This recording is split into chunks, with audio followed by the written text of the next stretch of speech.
Segunda aos Coríntios, capítulo 4, de 1 a 15, nós faremos a leitura à medida que a exposição for sendo feita. Queridos, conforme nós temos visto, um dos motivos que levou Paulo a escrever essa carta foi o fato de que o seu ministério estava sob ataque de falsos mestres que tinham entrado na igreja de Corinto, igreja que tinha sido fundada por ele em uma de suas viagens missionárias. E esses mestres estavam ganhando a atenção e a adesão de muitos ou vários dos membros daquela igreja. A situação era preocupante. A igreja tinha problemas graves, tinha problemas doutrinários. A gente sabe disso lendo a primeira carta de Paulo, onde nós vemos lá problema de divisão, problema de falta de disciplina, os irmãos não concordavam e discutiam por qualquer coisa. Enfim, era uma situação muito delicada e Paulo estava tentando ajudar a igreja a enfrentar os problemas morais e os problemas doutrinários.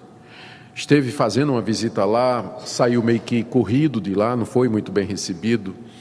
E agora as coisas pareciam estar entrando nos eixos, depois que Paulo escreveu uma carta forte, que não apareceu, né, não está no cânon, é uma carta perdida de Paulo, parece que teve algum efeito. Mas ainda os falsos mestres estavam rondando e disseminando ideias erradas a respeito de Paulo. Eles mostravam que Paulo era um pregador fracassado, devido ao fato de que boa parte ou a maior parte do povo judeu não acreditava na mensagem de Paulo. Rejeitavam Paulo, onde quer que ele passasse ele era apedrejado, expulso da cidade. Como é que um homem de Deus, se ele era homem de Deus e a sua mensagem era de Deus, por que que não eram recebidos nem cridos pelo próprio povo de Deus? Então essa é uma das razões pelas quais Paulo escreve essa carta aos Coríntios, com o objetivo de dar resposta às críticas ao seu ministério. Na última mensagem, vocês recordam, foi do capítulo 3, até o verso do 6 até do 7 até o 18, nós vimos como Paulo fala da glória crescente do seu ministério, que é o ministério da nova aliança, em contraste com a glória desvanecente ou passageira da antiga aliança. E o símbolo daquilo era o véu que Moisés usava. Moisés, quando desceu do monte, colocou um véu porque o seu rosto brilhava. A primeira impressão que se dá é que o rosto de Moisés brilhava tanto que ninguém podia olhar para ele, porque a glória de Deus estava sendo refletida na face de Moisés, depois de 40 dias em comunhão com Deus. Mas o fato é que o véu servia para esconder a desvanecência do brilho. O brilho estava passando, todo dia brilhava menos. E o véu tinha como objetivo de não permitir que os filhos de Israel vissem que a glória da antiga aliança, firmada no Monte Sinai, era uma glória passageira. Ela estava se dissolvendo para poder dar lugar à glória da nova aliança em Cristo Jesus, que é superior. Então, disso Paulo tratou da última vez que nós estivemos juntos e que nós fizemos a exposição. Aqui nós veremos Paulo tratando de mais dois temas do ministério dele, em defesa do seu chamado apostólico. O primeiro é a causa do seu aparente fracasso. Por que tinha gente que não acreditava no que Paulo dizia, especialmente os judeus? E ao responder essa pergunta, nós também estaremos dando uma resposta para essa mesma pergunta que nós fazemos hoje. Por que tem pessoas que ouvem a mensagem do Evangelho, ouvem com muita clareza a mensagem da redenção, mas de alguma forma elas não acreditam, elas se rebelam e elas não querem aceitar? Isso é o que nós vamos ver então, do verso 1 até o verso 6. Se o tempo der, nós vamos ver o segundo tema que Paulo trata, que é a questão dos seus sofrimentos. Como eu disse, além de acusarem Paulo de ser rejeitado, os falsos mestres diziam: esse homem, ele apanha, sofre, passa por necessidade, será que esse é um homem de Deus? Será que Deus, por que Deus não honra esse homem com vitória, sucesso, saúde, prosperidade financeira, né? Por que ele está nessa situação desgraçada em que ele está, né? Então Paulo vai falar da causa e dos propósitos dos seus sofrimentos na segunda parte do verso 7 até o 15, que nós vamos ver se vai dar tempo, se não, fica para a próxima vez. Então vamos lá, primeira parte, Paulo explica a razão pela qual pessoas não entendem o evangelho que ele prega, versos de 1 a 6. Eu vou ler. Pelo que, tendo esse ministério, segundo a misericórdia que nos foi feita, não desfalecemos. Pelo contrário, rejeitamos as coisas que por vergonhosas se ocultam, não andando com astúcia, nem adulterando a palavra de Deus, antes nos recomendando a consciência de todo homem na presença de Deus pela manifestação da verdade. Mas se o nosso evangelho ainda está encoberto, aqui ele está exatamente no ponto, não é? Se o nosso evangelho ainda está encoberto, é para os que se perdem que está encoberto, nos quais o Deus desse século cegou o entendimento dos incrédulos, para que lhes não resplandeça a luz do evangelho da glória de Cristo, o qual é a imagem de Deus. Porque não nos pregamos a nós mesmos, mas a Cristo Jesus como Senhor, e a nós mesmos como vossos servos por amor de Jesus. Porque Deus, que disse, das trevas resplandecerá a luz, Ele mesmo resplandeceu em nosso coração para a iluminação do conhecimento da glória de Deus na face de Cristo. Aqui o apóstolo Paulo menciona, aqui ele já tinha mencionado, aliás, desculpem, o véu que estava sobre a mente dos judeus quando liam o Antigo Testamento. Isso está aqui no verso 14, do capítulo 3. Os sentidos deles se embotaram, eles aqui são os judeus, pois até o dia de hoje, quando fazem a leitura da Antiga Aliança, que é o Antigo Testamento, o mesmo véu permanece, não lhes sendo revelado que em Cristo é removido. Mas até hoje, quando é lido Moisés, ou seja, a lei de Moisés, todo o Antigo Testamento, o véu está posto sobre o coração deles. Paulo já tinha explicado porque é que muitos judeus liam o Antigo Testamento e não encontravam Cristo ali. A resposta era que eles tinham um véu, que era o véu que Moisés usava quando desceu do monte. Aquele véu impedia que os judeus vissem a glória de Cristo no Antigo Testamento. Eles conheciam muito bem, decoravam desde criança, sabiam versículos de cor, recitavam passagens e passagens. Todos os sábados eles iam às sinagogas onde liam a Escritura, mas eles simplesmente não conseguiam enxergar a mensagem do Antigo Testamento, que é Cristo como o fim da lei para a salvação de todo aquele que crê. Mas agora Paulo acrescenta mais uma razão pela qual os judeus não acreditavam, não percebiam que Cristo era o conteúdo do Antigo Testamento e que era a revelação de Deus. Ele tinha falado dessa incredulidade, do legalismo, e diz aí nos versos 1 a 2 que ele não adulterou a mensagem dele para poder agradar os judeus e ganhar a simpatia e aprovação deles. Ele diz no verso 1 que ele, tendo esse ministério, segundo a misericórdia que nos foi dada ou feita, não desfalecemos, ou seja, esse ministério que eu tenho de pregar o Evangelho, a nova aliança, foi dado por Deus. E eu não desfaleço, apesar do fato de que nem sempre as pessoas se convertem quando eu prego. Eu não desanimo, eu não desisto desse ministério que foi dado por Deus. Pelo contrário, diz ele no verso 2, eu rejeito as coisas que por vergonhosas se ocultam, não andando com astúcia e nem adulterando a palavra de Deus. Ou seja, em vez de alterar e editar a mensagem para obter ouvintes e simpatizantes, eu resisto a isso, diz o apóstolo Paulo. O que ele está dizendo é que a acusação é de que ele não tinha muitos convertidos, não tinha muito resultado, e Paulo diz, eu não tenho muito resultado, é verdade, mas isso não me desanima. Pelo contrário, eu tomei o propósito de que eu não vou alterar a mensagem para agradar as pessoas e ter um número maior de seguidores. Eu rejeito estas coisas vergonhosas que esses falsos mestres estão fazendo aí, adulterando a palavra de Deus para poder obter sucesso. Num certo sentido, isso que Paulo está falando aqui, ele está descrevendo os falsos mestres que estavam lá em Corinto, pessoas que adulteravam a palavra de Deus. A gente sabe o que é adulterar, por exemplo, o leite. Você pegar o leite puro, misturar com água para ele render mais e você ganhar dinheiro. Adulterar a gasolina, você mistura um monte de coisa na gasolina, né, para ter mais gasolina e ganhar mais dinheiro. Da mesma forma, havia pessoas, esses mestres, que estavam adulterando a palavra de Deus, misturando a pura palavra de Deus com o erro, com o objetivo de atrair as pessoas, iludir as pessoas e assim obter um número maior de seguidores. Paulo diz, eu rejeito isso Eu rejeito esse tipo de coisa. Final do verso 2, antes, nós nos recomendamos a consciência de todo homem na presença de Deus pela manifestação da verdade. Eu estou manifestando a verdade e eu digo isso diante de Deus e eu me confio à consciência de vocês. Vocês vão ver, vocês sabem que quando eu estive aí, eu preguei a verdade a vocês.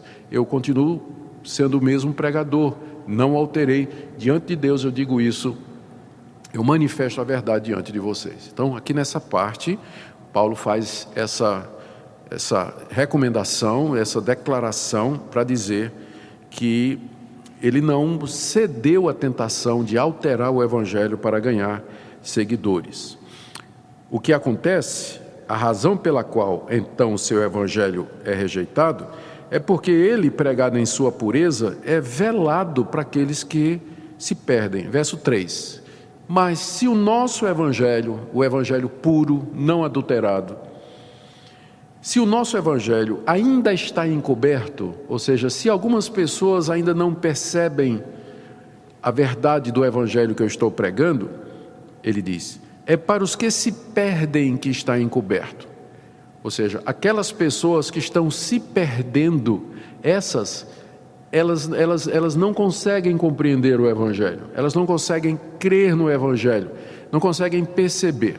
Quando Paulo diz aqui, os que se perdem, pode ser interpretado de duas maneiras. Ele pode estar falando da perspectiva da soberania divina, ou seja, não são eleitos, foram reprovados por Deus, estão a caminho da perdição e, portanto, eles nunca vão entender o evangelho, porque uma das características daqueles que foram reprovados por Deus desde a eternidade é que Deus não lhes concede a iluminação e o entendimento espiritual para perceber o seu estado e a necessidade de Jesus Cristo. Então eles podem ouvir, e eles nunca vão entender, nunca vai entrar no coração deles. Então eles estão a caminho da perdição.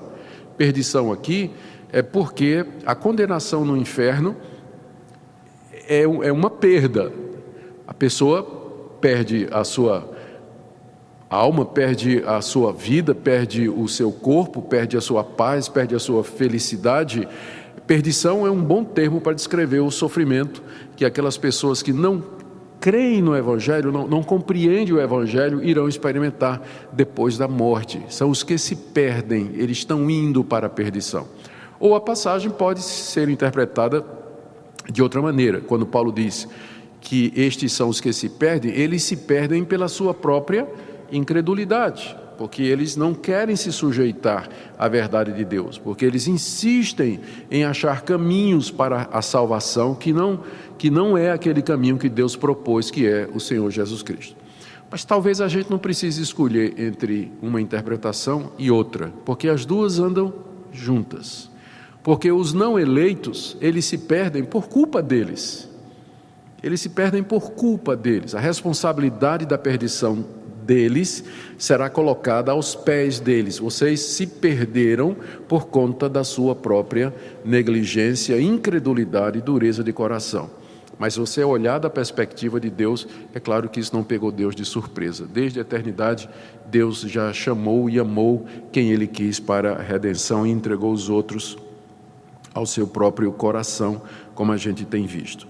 Em seguida, no verso 4, Paulo acrescenta mais um agravante nessa perdição, explicando por que é que eles se perdem.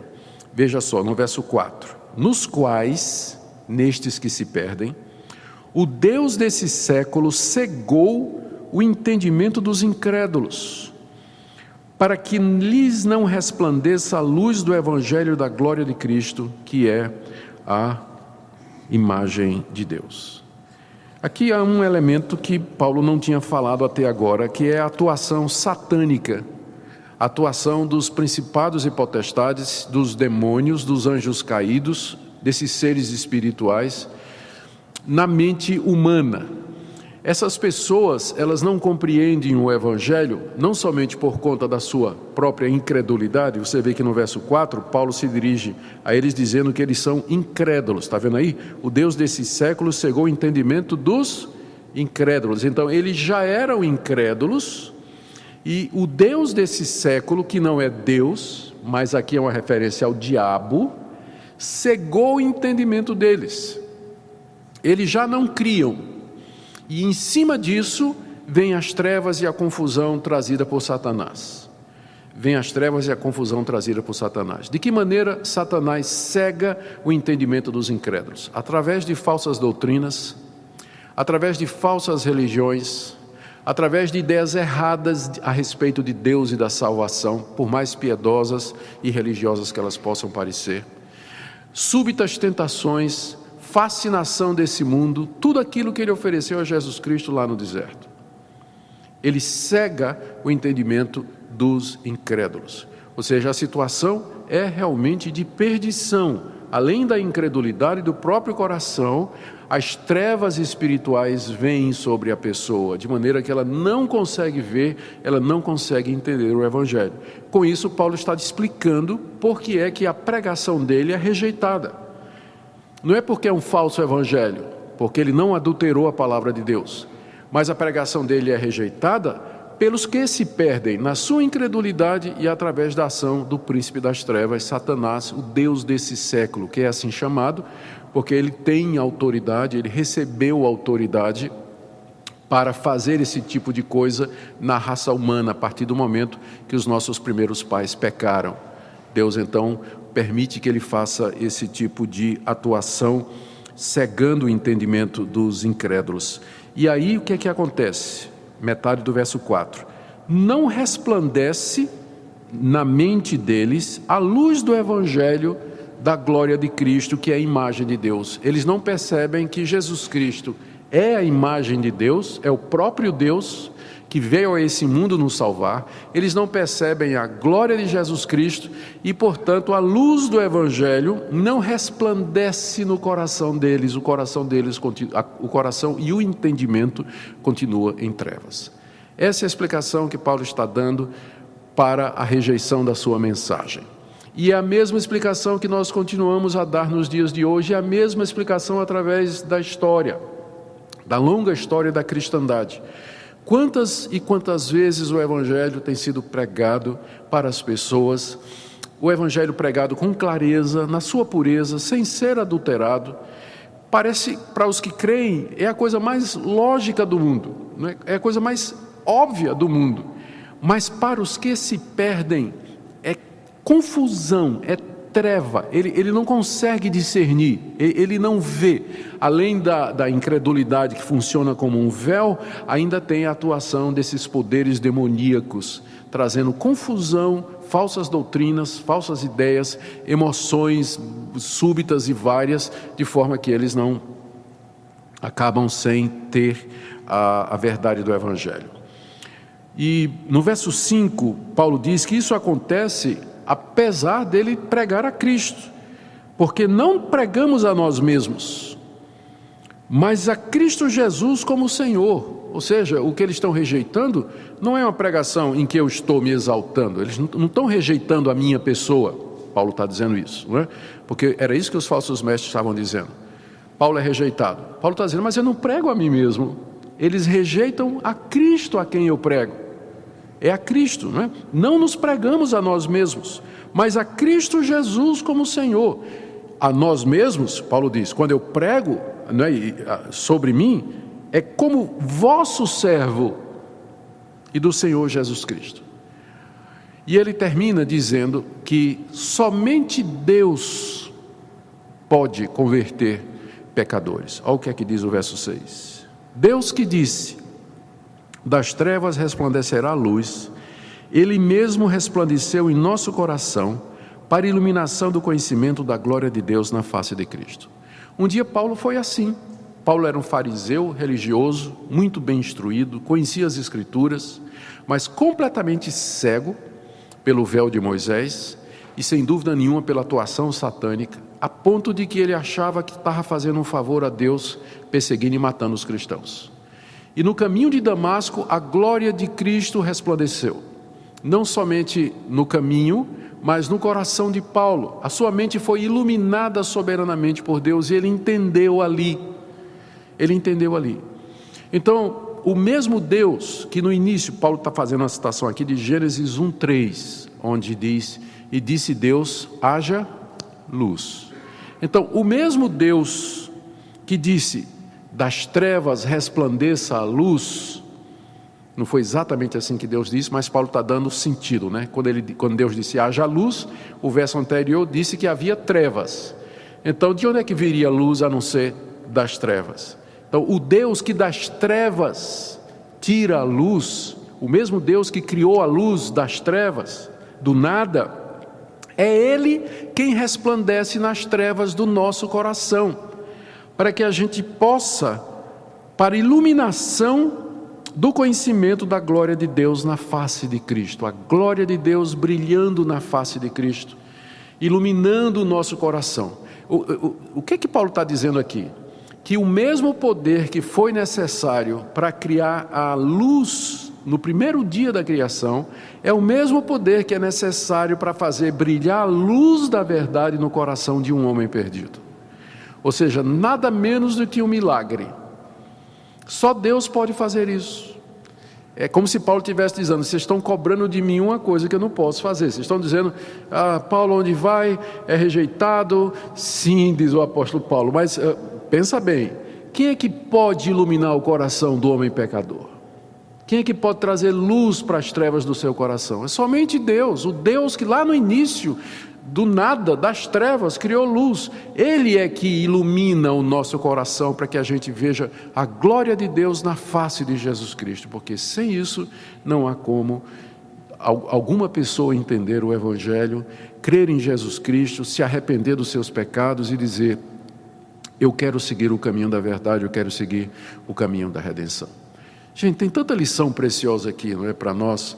O evangelicalismo moderno, né, hoje, das nossas igrejas, misturou essa coisa toda, essa questão de resultados, produzir resultados, de ter mais e mais gente, conseguir mais e mais seguidores. Isso acaba levando pregadores a pregarem a si mesmos, ou construir igrejas e ministérios em torno da pessoa deles, e assim por diante, sempre no afã de, nessa perspectiva errada de que eles podem converter as pessoas ou ganhar as pessoas para Jesus Cristo através dos seus esforços, através de algum tipo de manipulação ou convencer as pessoas ou tudo mais.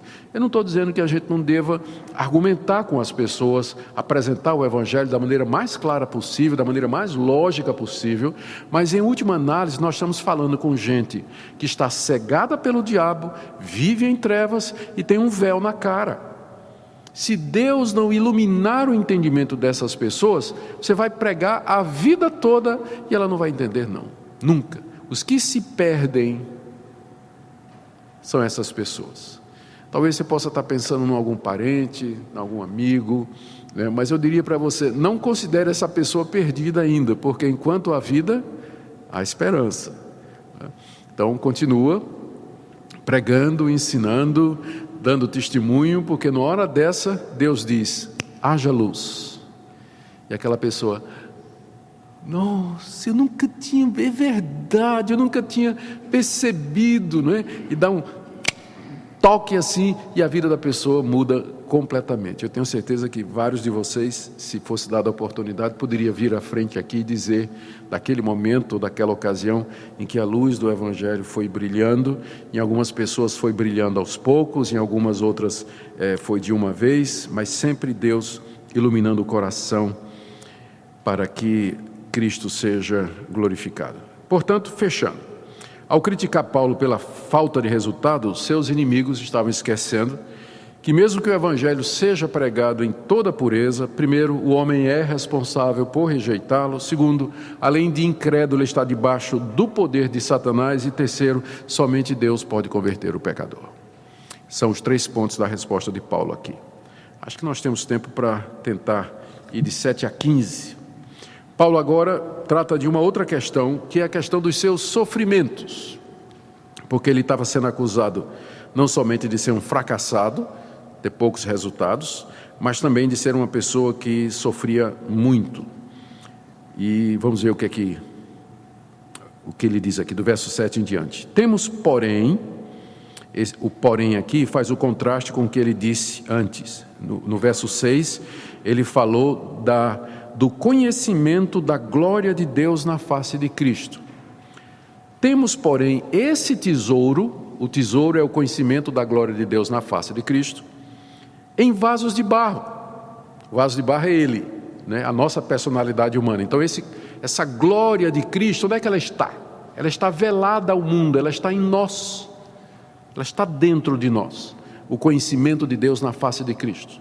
É como um tesouro guardado dentro de um vaso de barro. O vaso de barro, você olha para ele e você não dá nada. Mas dentro dele há um tesouro precioso. É assim que Paulo se compara, é a ilustração que ele vai usar aqui para explicar os seus sofrimentos. Temos, porém, esse tesouro em vasos de barro, para que a excelência do poder seja de Deus e não de nós. Em tudo somos atribulados, porém não angustiados. Perplexos, porém não desanimados, perseguidos, porém não desamparados, abatidos, porém não destruídos, levando sempre no corpo o morrer de Jesus, para que também a sua vida se manifeste em nosso corpo. Porque nós que vivemos, somos sempre entregues à morte por causa de Jesus, para que também a vida de Jesus se manifeste em nossa carne mortal. De modo que nós opera a morte, mas em vós a vida. Tendo, porém, o mesmo espírito de fé, como está escrito, eu criei, por isso é que falei. Também nós cremos, por isso também falamos, sabendo que aquele que ressuscitou o Senhor Jesus também nos ressuscitará com Jesus e nos apresentará convosco. Porque todas estas coisas existem por amor de vós, para que a graça, multiplicando-se, torne abundante as ações de graças por meio de muitos, para a glória de Deus. Aqui Paulo está explicando por que ele sofre. Porque ele experimenta tanto sofrimento como pregador do Evangelho de Cristo. Na carta que ele escreve, nas duas cartas que ele escreveu aos Coríntios, ele dá algumas listas de suas dores. Eu vou pular a lista de 1 aos Coríntios 4, e eu quero ver mais 3 listas aqui nessa carta, que Paulo dá dos sofrimentos dele. Acompanhe aí. Capítulo 6, de 4 a 10.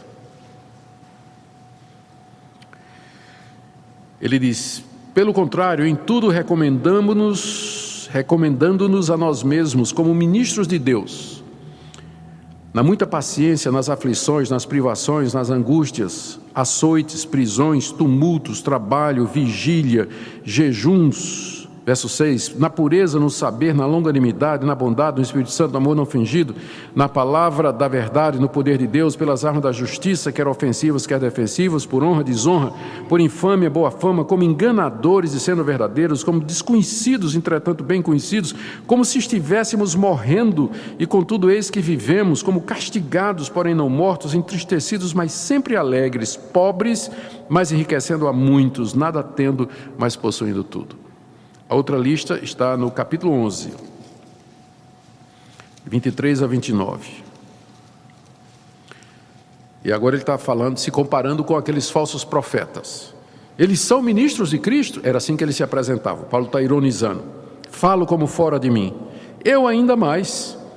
Em que sentido Paulo se considerava mais ministro de Cristo do que os falsos profetas? Vem a lista. Em trabalhos muito mais, em prisões, em açoites sem medida, em perigos de morte, 5 vezes recebi dos judeus 40 açoites menos 1, fui 3 vezes fustigado, castigado, apanhei com varas, 1 vez fui apedrejado, 3 vezes em naufrágio, 1 noite e 1 dia passei na voragem do mar, em jornadas muitas vezes, perigo de rio, perigo de salteadores, perigo entre patrícios, entre gentios, na cidade, perigos no deserto, perigos no mar, perigos entre falsos irmãos, em trabalhos, fadigas, vigílias, em fome, sede, jejum e muitas vezes em frio e nudez. Essa é a segunda lista da carta. Vamos para a terceira, capítulo 12, de 7 a 8. Para que não me ensoberbecesse com a grandeza das revelações, foi-me posto um espinho na carne, mensageiro de Satanás, para me esbofetear, a fim de que não me exalte. Por causa disso, 3 vezes pedi ao Senhor que o afastasse de mim. Então ele me disse: a minha graça te basta, porque o poder se aperfeiçoa na fraqueza. Então era um homem sofrido. A lista é grande: fome, sede, nudez, perigo de morte, jejuns, apedrejamento, naufrágio e uma dezena de outras coisas que são mencionadas aqui como Paulo, que faziam parte do seu ministério. Por que ele está dizendo isso? Vamos voltar para o capítulo 4, no verso 7. Ele está dizendo isso porque o plano de Deus é que a sua glória nesse mundo seja vista através de seres humanos frágeis, vulneráveis, sofridos como vocês e como eu. Paulo era ministro do Evangelho, era pregador da verdade de Deus, ele tinha um conhecimento de Deus na face de Cristo, esse era o tesouro que havia no seu coração e na sua mente. Porém, aprove a Deus que a sua glória ela fosse velada ao mundo. A gente gostaria de que de repente os céus se abrissem e Deus aparecesse numa visão cercado de anjos, de querubins, serafins, descendo com glória celestial, emitindo raios, relâmpagos e trovões, ou que Cristo de repente se manifestasse entre nós em glória, como aquela aparição no livro de Apocalipse. Mas o caminho de Deus é outro. Como é que a glória de Deus se manifesta aqui nesse mundo? Através de pessoas quebradas como vocês e como eu. Esse é o engano hoje do meio evangélico, que quer ver a glória de Deus no esplendor, na majestade, no sobrenatural, quando Deus escolheu vasos de barro para conter a manifestação da sua glória. Temos, porém, verso 7, esse tesouro em vasos de barro, para que a excelência do poder seja de Deus e não nós. Por que Deus fez isso? É para que a glória seja dele, porque a excelência do poder seja dele, para que fique claro que esse plano maravilhoso de redenção, que o novo céu e a nova terra, isso não é uma coisa que a gente inventou, e muito menos que nós podemos produzir e fazer com que aconteça, mas é tudo dele, do começo ao fim, para a glória dele. Por isso, tesouro em vasos de barro. O que acontece, o que é que precisa acontecer para que o tesouro apareça? O vaso tem que se quebrar, não é? Não tem que quebrar o vaso para que o tesouro apareça? Verso 8, em tudo somos atribulados, é outra lista, mas não angustiados, perplexos, porém não desanimados, perseguidos, porém não desamparados, abatidos, porém não destruídos. Eu sofro, é verdade, diz o apóstolo Paulo, sou perseguido, sou angustiado, aliás, sou atribulado, fico perplexo, mas Deus me preserva, Ele me deixa, Ele permite que eu seja quebrado, mas não completamente, Ele permite que eu sofra, mas não num ponto limítrofe, que eu não possa aguentar mais, Ele me esmaga, mas não ao ponto de me destruir. Eu passo por todos esses sofrimentos, mas de alguma forma Deus ainda me preserva. Qual o objetivo disso? Verso 10, levando sempre no corpo o morrer de Jesus, para que também a sua vida se manifeste em nosso corpo. Paulo diz que os sofrimentos que ele passa equivalem aos sofrimentos de Jesus. Da mesma forma que Jesus sofreu para depois entrar na glória e dessa forma dar vida eterna a todos os que creem, Paulo, como pregador do Evangelho, tem que morrer para que outros tenham vida através dele. A morte do pregador para que haja vida na congregação. Levo no meu corpo o morrer de Jesus, para que a vida de Jesus, que é o tesouro, se manifeste no meu corpo. Ou seja, meu irmão, se você não se quebrar, se você não for quebrado na sua autossuficiência, na sua incredulidade, no seu orgulho, na sua arrogância, Cristo não vai aparecer em você. Se o vaso não for quebrado, se você polir o vaso, polir, enfeitar, você pode fazer o que quiser, mas ele tem que ser quebrado para que o tesouro apareça. E esse é o caminho que Deus escolheu. É assim que Ele determinou que nós, pecadores, arruinados pelo pecado, frágeis, sujeitos a tanto sofrimento, tenhamos dentro de nós esse tesouro que é a glória de Deus na face de Cristo, que só pode ser revelado à medida que nós morremos para nós mesmos, que nós somos quebrados, que nós somos humilhados, que nós somos quebrantados. Olha como ele continua dizendo, no verso 11, porque nós que vivemos, somos sempre entregues a morte. Quando ele diz nós que vivemos, está falando dos crentes, não é? Ele está fazendo um trocadilho aqui, às vezes ele está falando vida biológica, depois vida espiritual. Nós que estamos vivos, aliás, que somos crentes, somos sempre entregues à morte, a morte aqui já é a morte física, por causa de Jesus, para que também a vida de Jesus, e a vida aqui, a vida espiritual de Jesus, se manifeste na nossa carne mortal. Ou seja, todo dia Deus me entrega a morte, para que a vida de Jesus se manifeste nesse meu corpo que é mortal. E como é que Deus faz isso? As listas de sofrimento, né, que ele traz aqui, é assim que Deus o quebra. Perseguição, apedrejado, prisão, passar fome, passar necessidade, passar nudez, ficar isolado, solitário, medo da morte, medo de bandido, tudo isso, né, quebra a autossuficiência do homem. Qual o propósito de tudo isso? São vários.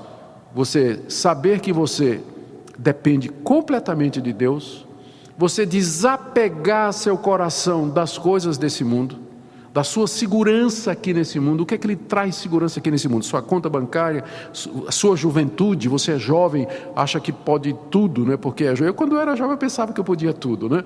Os anos mudaram a minha perspectiva, mas quando a gente é jovem, a gente pensa que pode tudo, que você confia na sua juventude, na sua capacidade, na sua inteligência, nos seus recursos, ou em quê? E essa dependência tem que ser quebrada para que a vida de Cristo transpareça através de você, porque é só isso que vai valer. Como ele, o verso 12 resume isso, de modo que em nós, pregadores do Evangelho, opera a morte, mas em vós a vida. Pastor, quer dar vida à sua congregação? Morra. E eu sei que estou dizendo isso para mim também. Se a gente quer dar vida para a igreja, a gente tem que morrer. Todo ministro do Evangelho. Por isso que eu disse, há uma esquizofrenia no meio evangélico hoje, porque a gente tende a pensar que aqueles pastores mais poderosos, exaltados, né, celebridades e superstar, então esses é que são os caras, Deus age através deles. É exatamente o contrário. Em nós opera a morte, para que em vós opere a vida. Esse é o princípio pelo qual Deus age nesse mundo. Porque não foi assim com o Filho dele? Como é que Deus nos deu a vida eterna? Através da morte do seu Filho. Na morte de Cristo nós temos vida. Se você quer, através de você, que Deus dê vida a pessoas ao seu redor, você tem que morrer para ser... Quando as pessoas dizem assim, eu quero ser um vaso na mão de Deus, é bom elas lembrarem que o vaso aqui é um vaso de barro. Tem muita gente que diz assim, Deus, me faz um vaso ungido. Aí está pensando assim num vaso de ouro, né? Que Deus vai encher com azeite da unção e derramar assim. Não, o vaso aqui é de barro. Então cuidado a próxima vez que você disser assim, Deus, eu quero ser um vaso nas tuas mãos. Deus vai dizer, ótimo. Então cuidadinho quando você disser a Deus que você quer ser um vaso para ser usado para abençoar as outras pessoas, porque Ele vai ter que quebrar você para que o tesouro possa aparecer. Esses últimos versículos, eles são um pouco complicados de entender. Às vezes a gente não... Paulo tem um raciocínio muito além do que a gente pode perceber, mas o que ele diz aqui é, basicamente nos versos 13, no verso 13, que ele está citando o Salmo 116, verso 10, é o seguinte: que ele continua pregando e sofrendo porque crê na vitória final, na ressurreição dos mortos. Tendo, porém, verso 13, o mesmo espírito de fé do salmista, como o salmista escreveu, está no Salmo 110, ele está citando esse salmo. Eu criei, por isso é que falei. Davi disse isso. Eu criei, por isso falei. Aí Paulo diz, também nós cremos, por isso também falamos. Por que eu não paro de falar? Apesar de ser esmagado e morto, para que outros tenham vida. Exatamente porque eu creio, por isso falei. Eu falo porque creio nisso. Em que é que você crê, Paulo? Verso 14, que aquele que ressuscitou o Senhor Jesus, também nos ressuscitará com Jesus e nos apresentará convosco. Creio na ressurreição, creio na vitória final, que apesar de sofrer aqui, passar por tantas angústias, por tantas provações, mas um dia haverá a ressurreição dos mortos. Um dia a morte vai ser vencida, o pecado vai ser vencido, o inferno vai ser vencido. E, final do verso 14, Cristo nos apresentará juntamente com vocês na sua glória. Verso Isso aí foi o final do 14 e agora o 15. Porque todas estas coisas existem, todo esse plano de Deus de usar os vasos quebrados para trazer vida, tudo isso existe por amor de vós. Porque Deus ama vocês, ama seu povo, ama a sua igreja. Para que a graça de Deus, que é essa vida que vem através da morte, multiplicando-se, tornem abundantes as ações de graças por meio de muitos para a glória de Deus. Quanto mais essa graça de Deus que se espalha pelos vasos quebrados faz com que as pessoas sejam iluminadas e conheçam a Deus, mais elas vão render ações de graça, serão mais abundantes as ações de graças e por fim Deus receberá, olha a frasezinha final do versículo, a glória de Deus. Deus receberá toda a glória, que esse é o propósito de todas as coisas sempre, a glória de Deus. Conclusão, vamos tentar resumir agora. Eu tirei alguns pontinhos aqui para nós, apesar de que no decorrer falei algumas coisas práticas. Sem dúvida, o texto nos ensina a resistir à tentação de adulterar o Evangelho em busca de resultados. E eu vou inverter a coisa, porque eu não creio que são muitos aqui que são ministros, pastores, a quem essa passagem talvez seja mais dada, não é? Os pastores, obreiros que estão aqui, a lição é essa, resistir à tentação de adulterar o Evangelho em busca de resultados. Mas para vocês que não são, eu digo isso, resistam à tentação de seguir um Evangelho adulterado. Porque tem gente que vai atrás do Evangelho adulterado, porque o Evangelho puro, ele traz essa mensagem aqui de morte, de quebrantamento, de arrependimento. E as pessoas não querem ouvir. A tendência das pessoas é procurar um Evangelho que atenda aos anseios dela. Eu quero um Deus que resolva meus problemas, um Deus que atenda minhas vontades, que faça os meus caprichos. Esse é um Evangelho adulterado, porque não é a sua vontade que Deus está interessado em fazer.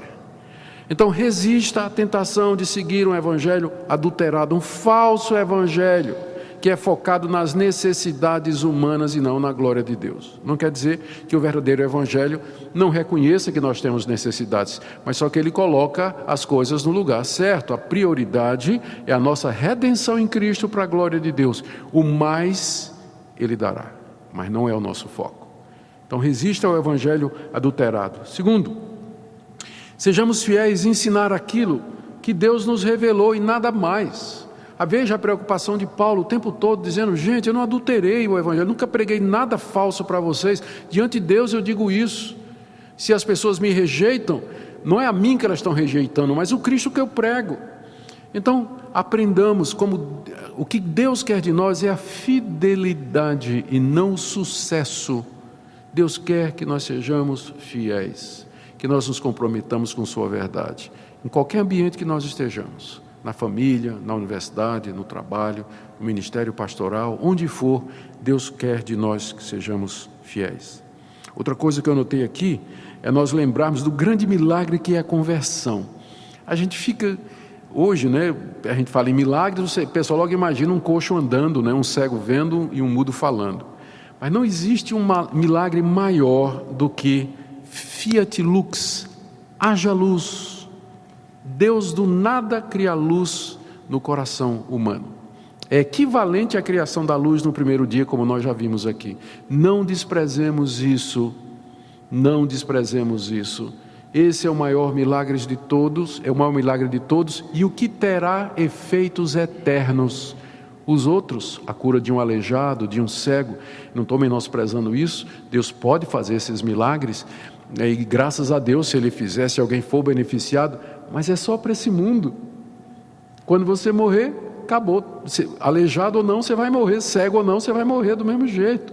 Mas o milagre do novo nascimento, do esclarecimento da mente, tem repercussão eterna, é para toda a eternidade, e disso depende onde você vai passar a sua eternidade. Lembremos então disso e oremos mais pelas pessoas. Oremos para que Deus intervenha na vida do seu marido, na vida da sua esposa, dos seus filhos, do seu vizinho, dos seus amigos na escola. Nada menos do que um milagre é necessário para que essa pessoa volte e conheça a Deus. Então lembremos disso. E por último, lembremos que os sofrimentos fazem parte da vida do cristão.